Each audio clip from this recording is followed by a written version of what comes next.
cross in a way that is not possible and hang out and just really just stuff his face. It's been, so between watching the squirrels and the blue jays, that's been putting a smile on my face, and the hummingbirds.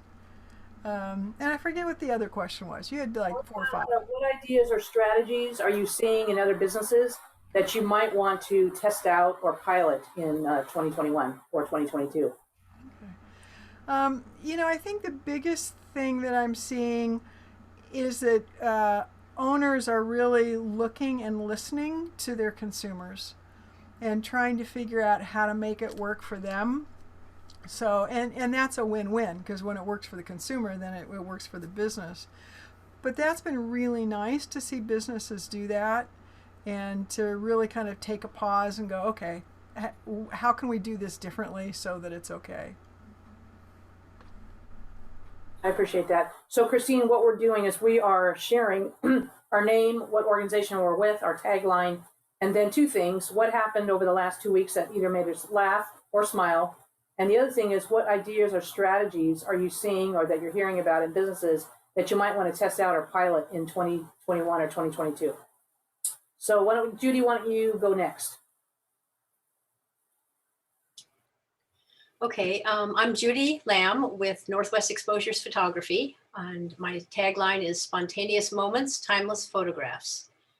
And let's see, what's made me laugh, I think over the last few weeks, I'll be honest with you, it's been a little bit hard. I'm not finding a lot of humor in a lot of this, but I do get emails with people's, little jokes about COVID or that kind of thing. Those make me laugh. The political scene is totally off the charts as far as things that can be made fun of in that regard, but I kind of disassociate with that myself.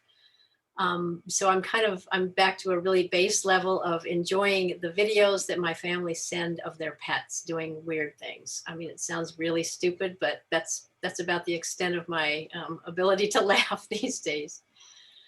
As far as pivoting and taking another direction with my own company, I'm planning to do a little bit more online presence, which I've kind of avoided because I haven't really needed it, but I think it's becoming more and more important. And yeah, and I can connect with Robin as far as the businesses that are in business and doing well. I've really noticed a big step up in customer service, and I think that's been a really positive. I think that a lot of energy has been put into, just really treating the customers well and making a point to acknowledge them even. And so that's been really a plus. Even though there are few places we can actually go to experience that, hopefully it will continue beyond the actual freeze that we're experiencing right now.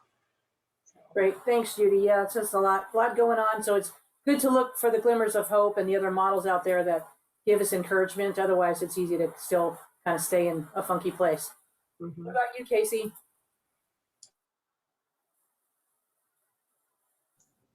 There we go. Oh man, I'm excited because, or at least it's so much fun. My daughter, so I have a 7-year-old daughter. She's in first grade, and just to point the picture, she's this big with bangs and glasses, and she's so dang cute. Every time I look at her, it's like I have hearts over my head. And her thing that we gave her for Christmas is a trip to Bend, and that we would rent, a house because COVID, blah, blah, blah, but she loves adventure. She loves getting out, and she's just going stir crazy. So we just booked the house in Bend, and I'm so excited because I hope it's close enough. In my mind, it's close enough that we can walk to Old Town Bend and do all that stuff. And I just heard about this place that makes fresh donuts that are supposed to be awesome. And they're really more like donut holes, and you can dip them in like caramel sauce or all these other things. And I'm like, oh, this is going to be so good. Because right now in Bend, everybody's eating outdoors. As long as it's like a crisp, cold day, they've got fireplaces and food and beer. And I'm like, yes. So that is currently my happy place. I am super duper looking forward to that. So that's making me super excited. just to back up, I'm Casey with Seneca. Our tagline is "Our legacy is growing."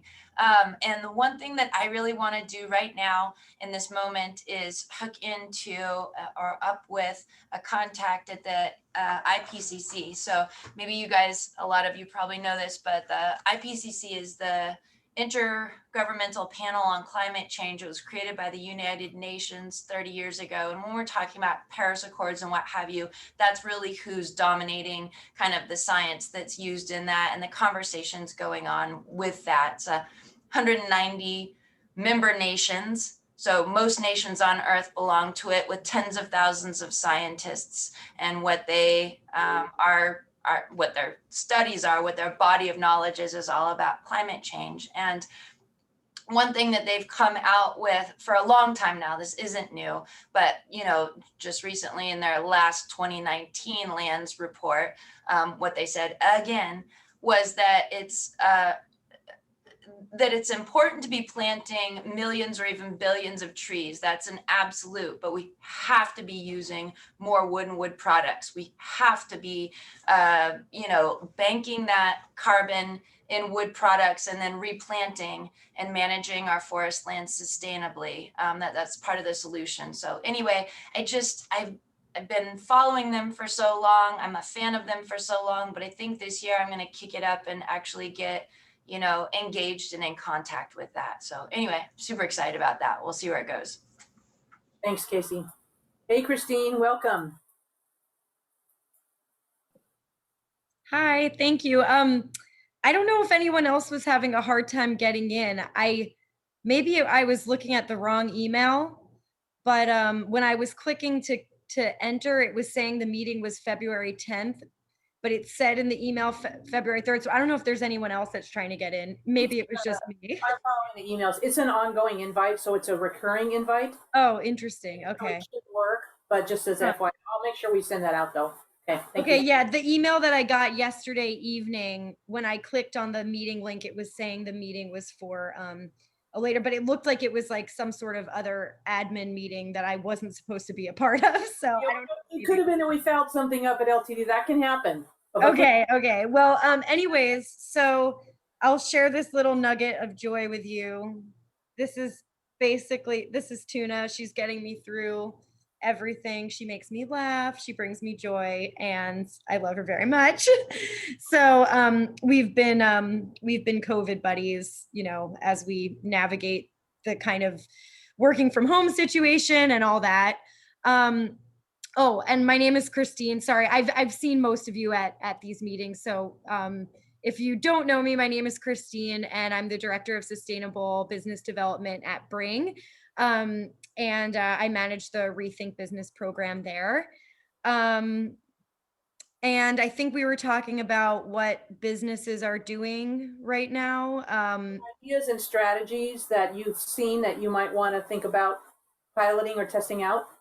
Yeah, I think something that I've been seeing pretty consistently is just like a really great sense of reflection, and just like reevaluating what's working and what isn't. And I think like we've done that at Bring, and part of what I'm including in the Rethink program going forward involves like kind of starting to reassess systems and for resiliency and for further sustainability measures, justice, equity, diversity, and inclusion, and all of those things are so interrelated. And I don't think it's possible for a business to really make changes without doing that kind of really deep sense of reflection.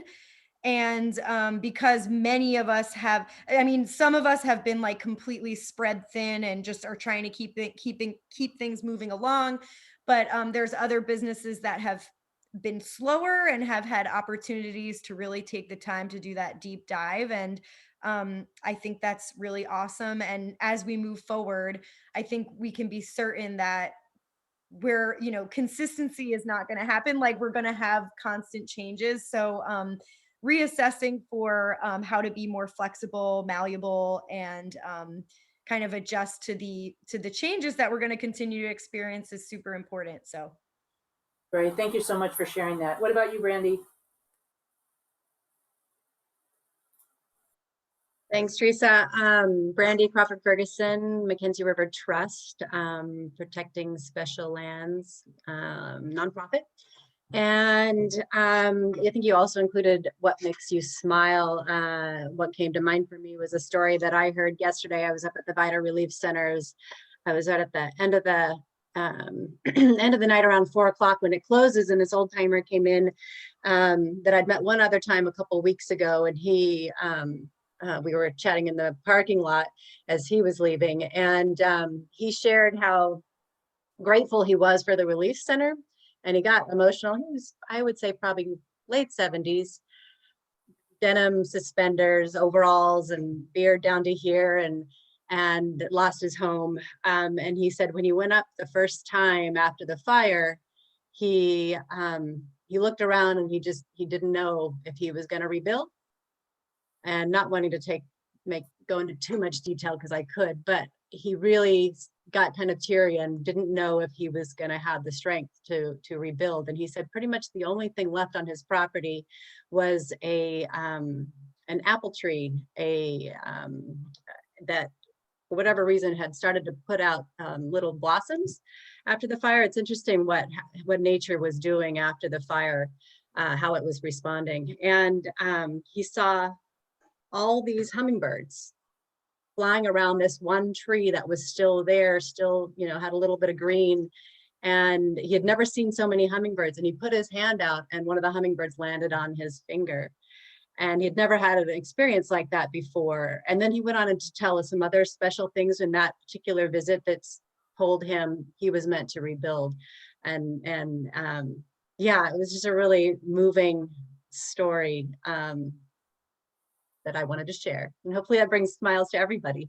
As far as strategies or new, really what really hits for me right now is just the value of partnerships, whether like for us, whether it's partnering with other nonprofits during this time, since the fire, before the existing partnerships that existed before the fire that have really become even more valuable since, and how we've all pivoted together, but then also partnerships between nonprofits and businesses as well. I mean, we've got a lot of that, all parts of our community coming together to say, okay, what can we do collectively to move forward? And that's nothing new, but I think has just really hit hard for me, the value of a resilient community, and all of us, this GreenLane, all of us coming together from different parts and saying, okay, we care about this. How can we move ourselves forward as a community? And yeah, and Teresa, are we going to have a moment for kudos at all today? Or okay, I'll save that because I had a couple in mind. I'll pass now. Thank you. Thomas. Hello there. My name is Thomas Price. Most of you know me. Safety, Health, Environmental Works Worldwide. I connect and protect. Currently, I'm over at the city helping out, being a safety officer and doing what I do, which is help get PPE and other things to people. I'm currently looking forward to the future of doing some regenerative forestry with all the fires in Oregon and trying to develop more of a long-term regenerative plan to bring back our forests. And the smile I have was the joy of getting a electrical pole into my friend's house, where her house and everything was burnt down, and they just got electricity back to their property. It happened last night. Yay. I really appreciate that. And so finally, Emily.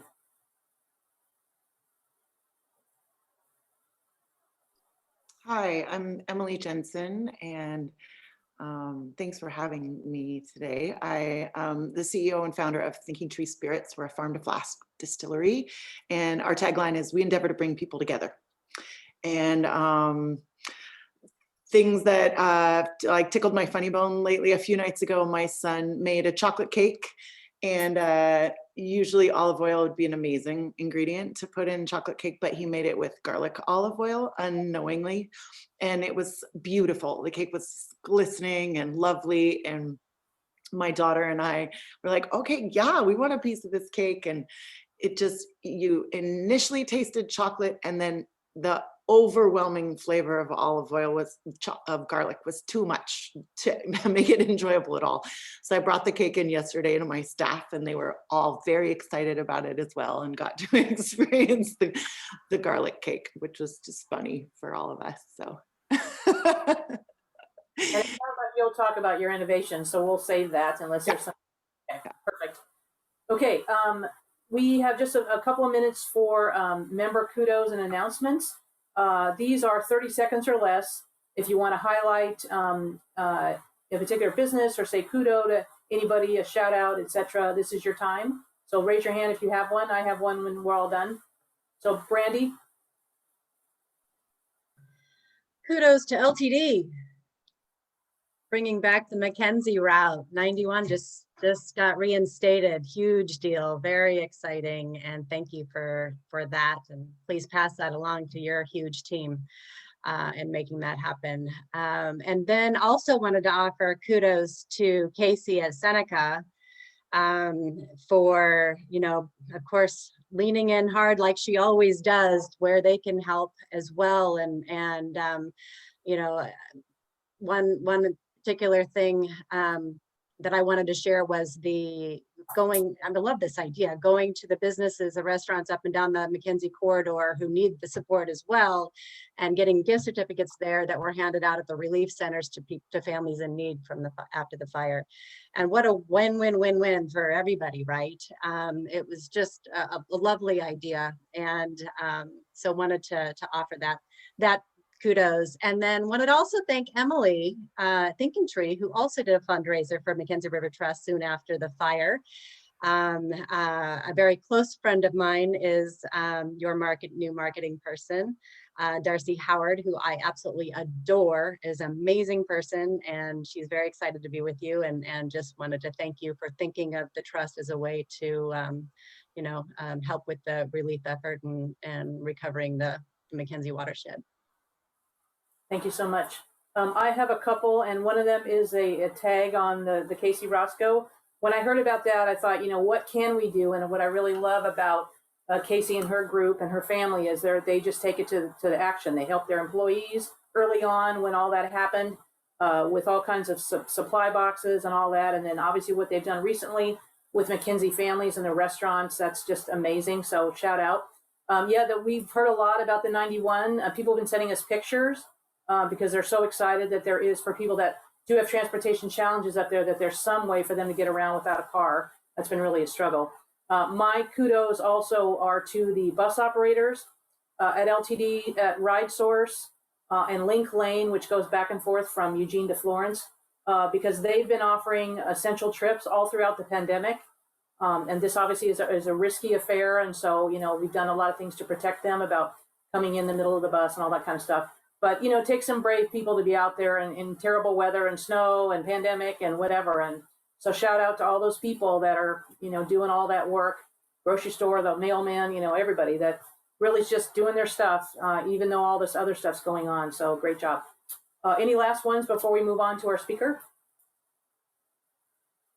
Okay, here we go. So this month we have Emily Jensen. She is the CEO, like she talked about, of Thinking Tree. She's the thinking behind Thinking Tree Spirits. Her vision to create a farm-to-flask distillery has been the driving force behind the brand. As the CEO, she blends 1 part perseverance, 2 parts community, and a dash of gut instinct to create a mission that endeavors to bring people together. In 2020, Emily worked hand in hand with industry peers and Senator Ron Wyden to pass the Craft Beverage Modernization Act. Being raised by a grizzly bear biologist in Alaska, she has an exceptional survival skills background and a great respect for the environment. Emily is a strong musician and a big, easy voice and for a free laugh. So today she's going to be talking about pivoting to opportunity in a time of national crisis. So welcome, Emily. Thank you so much for coming today. Thank you. Thank you. Darcy wrote that bio, which is awesome.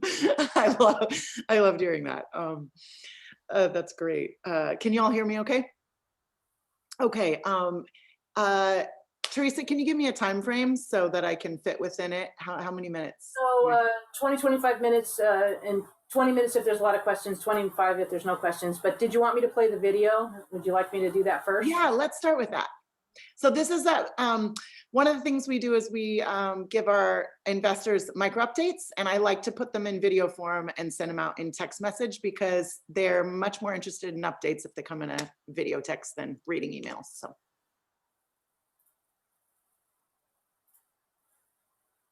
Let's see if I can get it to do its thing.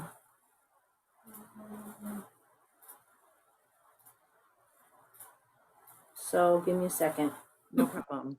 Yeah, it's not always not an easy venture sometimes. No, and this, if you can hear me, this video is designed as a teaser, and there are 6 different YouTube video links about our like 6 kind of pillars of our year that then our investors and our like supporters can go and connect to. So 1 second.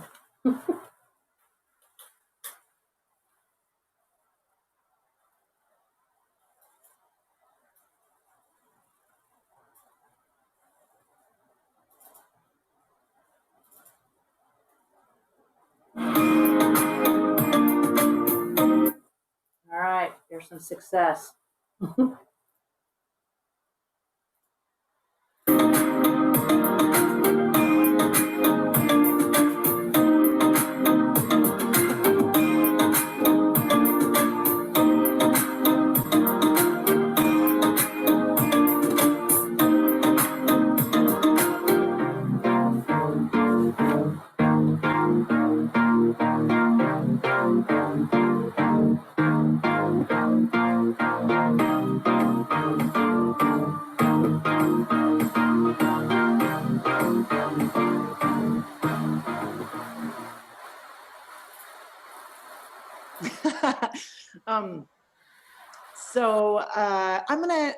I'm gonna tell you guys a story about what I believe is like we had an extraordinary experience, and it happened because we created it, and it also happened to us.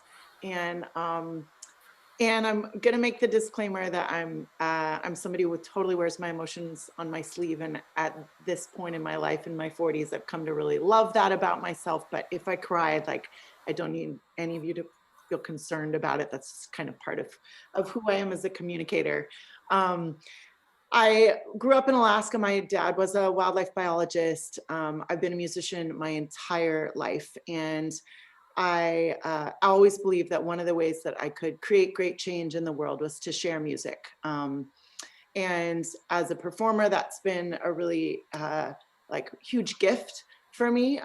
I feel like we're malleable and open in ways when we're experiencing live music that changes our view on things and allows our minds to shift and open. It's one of the reasons that I named Thinking Tree Spirits. I've had the opportunity to sing at festivals and places all over the world, stages like Oregon Country Fair. And I believe when we gather under our forests and we laugh together and we raise a cocktail and we say, then we're gonna run that marathon or quit that, dead end job and start something new, then we're under the magic of the Thinking Tree and we're really living our fullest and most intrinsic life. I was a weird teenager. I got involved in environmental work at a young age. My dad wrote the Tongass Timber Reform Act, and I got involved with lobbying for the Arctic National Wildlife Refuge to be preserved from oil and gas development when I was 17, and finished my senior year of high school in Washington, D.C., working on wilderness advocacy. Thinking Tree, for me, spirits are great. I'm more of a wine drinker, but is a way that we can take Oregon agriculture and the slow food movement and turn it into something really magic that people have the opportunity to build memories around. And for me, the business is a conduit for the world that I want to see. And I'm able to do a lot more with it as a distillery than I was as a performing musician, where I had to trade every hour I was on stage for my ability to make an impact in my world. So that's why I started this company. So in February, I'll kind of go back to the beginning of the sanitizer story, is the story I'm going to tell you. I was beginning my first Series seed round of funding. The company was in a great position, but, you know, as a new startup, barely having our doors open, you know, a few years, we were, you know, in a place where we were ready to seek more capital. So I was out on the road pitching and working on that. And my COO came home from Seattle. His dad had had an accident in Seattle, and he came home and he said, this COVID-19 thing is no joke. It's coming our way and it's coming fast. And I was like, okay, well, how is it going to affect us? You know, one of the things I've been deeply involved in for years is working on tasting room tax, because Oregon has the second highest taxes of any state in the country when it comes to distilled spirits. And it's very hard to run a business when you don't know if you're going to be navigating, you know, we give 51% of our take to the state of Oregon. And then on the federal level, we were facing a 400% increase. Wow. And to make plans as a company on how you're going to navigate that when the world underneath you is changing so rapidly was something that we'd been navigating in a really intense way. And so I'd been involved in the political side of that because I had previous experience, and I was like, you know what, it's no one else is going to fight this fight except us. Like, it's up to us. We can complain about it or we can get involved. And so I got involved in the lobby effort for both the federal and the state issue around tasting room tax. So we're watching the playing field and saying we want to be the ones directing the playing field from that standpoint. But then when it came to COVID, we were like, okay, this is going to be a whole new ball of wax. And we discovered that, you know, we were like, we should make hand sanitizer and just give it away. It's February, it's a hard month, it's first quarter. People will, you know, it's a way that we can support the community. We created this funny little video, you know, like, we're making hand sanitizer. Next thing we know, the tasting room is packed full of people coming to drink and get their free jar of hand sanitizer. And by March 1st, I turned to my team and I was like, this is not okay. We actually have to close our doors. Like, people are gathering, and with what we know about the virus, we can't encourage people to be gathering. We need to make hand sanitizer. We need to sell it. And my team was like, well, we can't do that. It's federally illegal. We can't do it. We're not a pharmacy. And I was like, well, let's see if we can. So I got on the phone and I called Peter DeFazio's office and Ron Wyden's office. And first I called the TTB and the FDA and said, we want to make hand sanitizer. We are a distillery that's producing alcohol. We have the ability to do it. It's not that challenging. We want to produce it and we want to sell it. Will you give us a cola and a TTB formula so that we can do it legally and it won't hit us? Because we report weekly and monthly to the federal government because we make a controlled substance. And they're like, nope, no way. So that's when I got DeFazio and Wyden involved and said, will you help us cut the red tape? This is basically a truck full of people, a freight train full of people having heart attacks, and you're asking us to go 2 miles an hour when, if you give us the leeway, we can actually make a real dent and help our community here. And DeFazio went straight to work and was like, okay, let's see if we can pull this off. And 24 hours later, we became the first craft distillery in the country to legally start manufacturing hand sanitizer and sell it. We closed our doors of the tasting room March 3rd, several weeks before the state of Oregon was talking about it. And we started masking, gloving, and really trying to set the standard for what we believed COVID required of all of us. And in that process, over the course of those first few weeks, we started calling fire departments, first responders, hospitals, schools. Can we, we have hand sanitizer. Is this something that you want? We went from, 2 fire departments to 30, went from 1 food shipping company to 60. We gained a customer base within Lane County and the state of Oregon of about 380 commercial businesses in 10 days. Next thing we knew, we had a line 1.5 miles long of cars all the way down to, First Avenue and the Jefferson interchange to get to the distillery for hand sanitizer. It took off really, really fast. On the 12th of March, I woke up at 7 a.m. to a phone call from Kate Brown, and I had been working in Salem on tasting room tax, and I get this call. This is Governor Kate Brown, and I said, "Oh, you must be calling about tasting room tax and the fact that the Republicans walked out and we didn't get to pass our legislation. Thank you for supporting us." And she laughed. She was like, "No, I'm calling about this hand sanitizer thing. It's all over social media. We need your help." And I'm like, "Okay, we'll do what we can." She said, "Can you manufacture hand sanitizer for Oregon Health Authority and the state and the hospitals?" And I immediately am like Slack texting my team, and they're like, "No way, there's no way, we cannot do this." And I was like, "I think we can do it." And so I was like, "Give me a few hours and I'll call you back and I'll tell you what we need." So at that point, I want to kind of reinforce what Brandy said about our business is completely built on our network. And that's what music for me was, what I could bring to the table as a founder of this company is bringing people together and gathering for a common goal. And I do a lot of, I spend a lot of time working with other companies, leaning on other companies paying it forward to me, so on and so forth. I'm a member of Startups, which is an entrepreneurial network here in Oregon. That's 286 companies. One of the companies that I'm a brand ambassador for is Arcimoto. Companies like WeWork, WeLive, Free and Brewing, we all share information, we all help each other, and it's the same with the Oregon Distillers Guild as well. So really that the high tide rises all boats. So I reached out to Brad Irwin, who's a mentor to me, of Oregon Spirit Distilling in Bend, and Tom Burklaw, who owns New Deal. And I said, "Hey, you guys want to make hand sanitizer for the government?" And they were like, "Heck yeah, we do." The FDA changed the recipe for us 17 times in the first 23 days of March, telling us how we needed to manufacture it. And we were actually the ones guiding them, like, we can't use tert-butyl for denaturing the alcohol, that'll burn your hands. So they were changing the recipe, working with the World Health Organization, the CDC, and we were also like, "Hey, this is how we have to make this for it to work."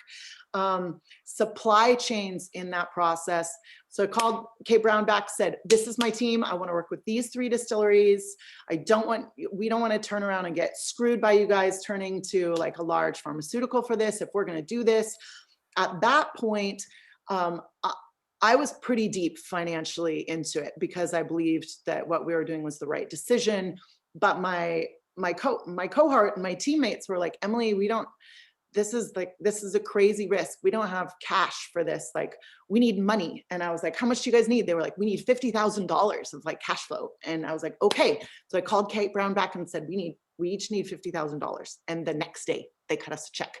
And then I was like, "Hey," which is amazing how the government works when they need something, right? So they cut us a check. And then I was like, "We need procurement. We need help from, how are we going to ship all of this? How are we going to manage all of this infrastructure to make all of this hand sanitizer?" We're a tiny craft distillery that makes, what we made in the time that we made this for the government was more than we would do in like 4 years of proof gallons of alcohol. So in an 8-week time span. So we said, "Okay, let's get OLCC on board. They can do the shipping." At that point, we needed grain alcohol. And we are a farm to flask distillery. So we were taking Camas Country Mills wheat and just mashing it, fermenting it, and distilling it to make, our spirits as well as sanitizer. And we couldn't get ethanol. Like most distilleries source ethanol and then they make their spirits from it. And we were doing it from scratch.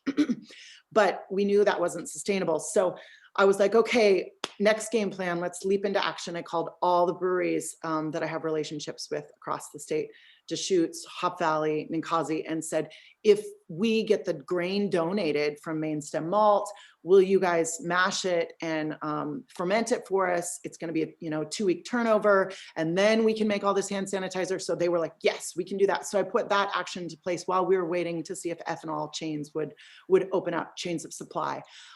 In the course of that 3-week time span, I literally tried to wire money for tankers of ethanol on 5 different occasions: Texas, Illinois, Iowa, Malaysia, all over the world. They were going like that. All of a sudden, it was the Wild West, and everyone on earth was trying to get ethanol to make hand sanitizer. If you weren't in the distilling industry and all of a sudden you decided you want to get into business, people were starting to get into the hand sanitizer business. But we had a leg up and we were ahead of the curve, and we knew that we were. And so next thing you know, I was like, okay, well, if we do get a tanker of ethanol, it's illegal for us actually to offload it. So who am I going to call now? Well, luckily, Ian Hill is a dear friend of mine who created a little company called Sequential Biofuels. And so I called Ian and I was like, Ian, I can't offload all this ethanol. I need food grade. It can't be fuel grade. He's like, you got to talk to Trent Tyree. So I call Trent Tyree and he was like, yeah, okay, we have like offloading stations and suppression ponds. We can do this. Meantime, my team is just flipping out. They're like, we can't offload tankers of ethanol. And I was like, we actually can. We're just going to keep solving the problem, because we have a buyer for this, right? So we've got, our local chain going, and then we've got Oregon Health Authority and the state asking for help. We brought in all these players, Arden, Tar, all these different distilleries, and we orchestrated this team to start producing this product so that we could get it out to hospitals all over the state. In that, by day 24, we were told we needed to be a board certified pharmacy, and we were rushed through a 7-day inspection to become a pharmacy, which was totally ridiculous and incredible. And I can't even begin to tell you about the paperwork. It was unbelievable that we were pulling that off. We were hiring like mad. Our whole distillery was just like a machine, and everything coming in, our staff was like spread thin because I was working from home. We were all trying to be really careful not to infect each other. We didn't have any idea how much COVID would affect us or how lethal the virus was at that point. So we're wiping everything down. It was bonkers. Also, one of my investors that I had convinced to purchase the building decided that was the time that he wanted to finish renovating the building, which created a really intense environment, like hammering's going on, pumps are running, we're offloading the most flammable, liquid on the planet. We had more explosives than anyone in the state has ever had in any one location. So everything, it was an incredibly high stress environment. And we were working 15-hour days, and then at night on the phone, downloading, figuring out what didn't work, retooling, reconfiguring how we were going to manage the next day and make it a little easier, and navigating the federal government coming at us left and right. In the course of that 8-week time span, we ended up, what was so fascinating about it was the exact amount of money that I was raising in the Series A round of funding that I never got around to doing ended up being the same amount of money that we raised making hand sanitizer, which was just an incredible gift. It drove us, nearly bonkers to do it, but at the same time, it taught me so much about just going after what is the right thing to do, and just seeing the giant in everybody in your team and being like, we've got this thing and we can pull this off. And what just came out of it was phenomenal. And it was such an opportunity for us to get our feet on the ground as a company and be like, okay, we're going to survive this. And in the course of the year, then we were able to, complete the build out.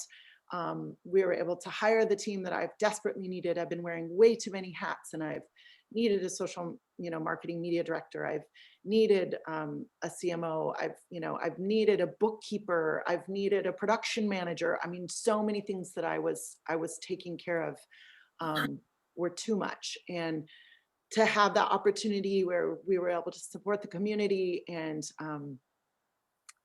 pull that off and actually get on our feet as a company was a tremendous gift. And it's not one that I take lightly at all. In the following course of the year, I was able to really step up and help out Arcimoto, which is a company I strongly believe in because I have children, and I want clean energy and vertically integrated businesses like that to thrive. And we've been able to get that company up 1,336% in 8 months, and to be soaring and going to high heights. And all of it was just about thinking out of the box, knowing our worth, and then asking for what we deserve and asking the universe for that, and then just like not taking no for an answer. So I couldn't have navigated this without the support of all the people in the community, lane leaders, startups, my personal business connections, my relationships because of music. And that's why I chose to build a business in Eugene. And that was a good choice. I'm really grateful when I'm here that this is our community, because there's no town quite like it where people just stick together and have each other's back. I think it's an incredibly unique environment to be in business, and we're in unprecedented and interesting times. And I do feel incredibly hopeful about the direction that we're going as a country and as a community. Wow, that's pretty powerful. And also your tenacity and not taking no, and just getting those partnerships, and being clear with the governor. I mean, it's an amazing story. And so I hope a lot of people watch this video. I mean, that's quite an amazing talent that you have, but also to be able to see opportunity in the middle of crisis, and to keep, because you felt so strongly about the right thing, being able to move that forward it's remarkable. Are there any questions from the group?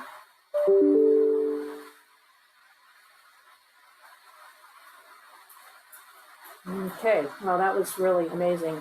Thank you so much. We have a couple of closing thoughts here, but thank you so much. Really interesting, and makes me really want to support your business. So amazing. Yeah. In March, we'll have Kim Gibson Clark from Coconut Bliss, which will be talking about kind of what they've been doing to meet the challenges and looking for opportunities down the road. So that should be pretty interesting. We are working on additional topics for the rest of 2021. And so you'll be seeing those here in the next couple of weeks. If you have an idea, please let us know. If you want to spotlight your business, let Robin know. She can arrange to have that happen during one of the meetings. Again, thank you so much for attending. I have a closing quote for you. A good half of the art of living is resilience. And I think that was by Elaine D. Bottom. And I think that's something that we're all learning and will continue to learn as we wade through this continued lengthy crisis. Thank you so much for coming. I look forward to future GreenLane meetings and seeing you. Again, we'd love to see you and encourage your friends to attend and support GreenLane. We're all here to help each other. And so the more that we do that, the more that we can glean ideas and strategies and things that might help us both through this time, but also just be more successful. And so I just encourage you to do that as you can. And again, great seeing everybody. Again, for the extroverts, this is a really nice boost because it's difficult as an extrovert being at home with the dog and the cat, I must say. But I'm sure some people enjoy it, but I'm getting pretty tired of it. Anyway. Can I just say something really quick? I just want to say I didn't have any questions, Emily, because you did such an incredible job of explaining that I felt like I was there with you. But what I want to say is you rock. That was awesome. Yeah, the power of story, and also the innovation and the ability to innovate so quickly is remarkable. And you are really a powerhouse. I mean, that is just fabulous. So anyway, and I'm sure it'll really help your company just position for the future to have such a visionary person willing to take risks and to reach out and say, hey, I need a hand. What do you got? Can you help me? And that's amazing. So Thank great you. job. And, you know, really hats off to your staff for just riding the waves and riding with you. They That were is amazing. They were, I couldn't have done it without them. And, you know, I just want to kind of say this because it's something I've been thinking about a lot. I think one of the gifts that COVID has given us, other than patios and, you know, other, you know, great side benefits, more time at home and whatnot, is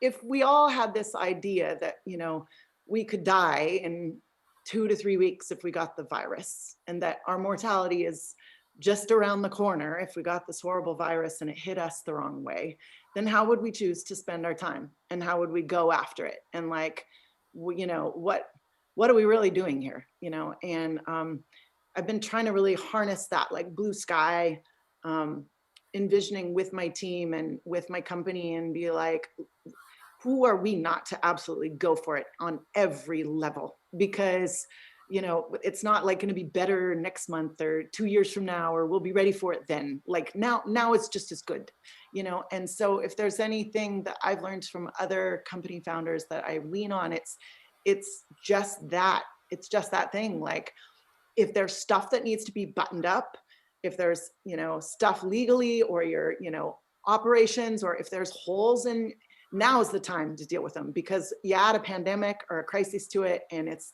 even harder. So like, that would just be my takeaway. Like, totally ask your people to, like, what are they bringing to the table if, like, this is their last 2 weeks, and have fun with it, right? Because why not? So anyway, thanks you guys. Thanks for letting me tell my story. It's very cathartic for me to share. inspirational. You're amazing. And it's, I feel really inspired just to know that the can-do power of the spirit and the vision, it's really strong. And this inspires others to take those chances. So thank you so much, and we'll be seeing you. Have a good one, you guys. Have a great day. Guys, take care. Thank you so much. We hope to see you next month, and invite your friends. I will. Thank Everyone, you. be safe out there. Take care. Bye.